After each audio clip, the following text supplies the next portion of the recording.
বন্ধুরা, এখন তো কুকিং টাইম। রান্না নিয়ে চলে এসেছি। আজকে অনেক লেট হলো, 12টা বেজে গেছে।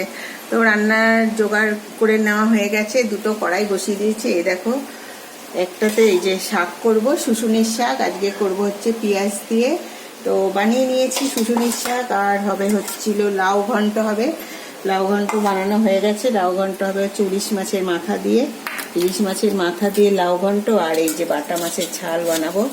এই যে বাটা মাছ কালকে এনেছিল, যাই হোক কালকে তো আর রান্না করা হয়নি। তো এটাকে নুন হলুদ মাখিয়ে নিলাম। কড়াইও বসিয়ে দিয়েছি।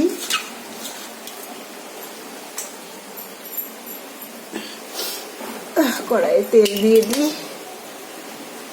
আগে লাউ ঘন্ট করবো, তারপরে হচ্ছিল মাছটা করব। মাছটা ততক্ষণে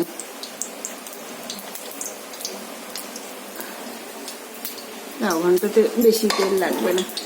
তো ওকে বন্ধুরা, আমি আমার রান্না রেডি করি। তোমরা আমার সাথে থেকো, আমার পাশে থেকো, আমার চ্যানেল সাবস্ক্রাইব করো। ওকে, শুভ গুরু পূর্ণিমার অনেক অনেক শুভেচ্ছা তোমাদের সবাইকে। ভালো থেকো।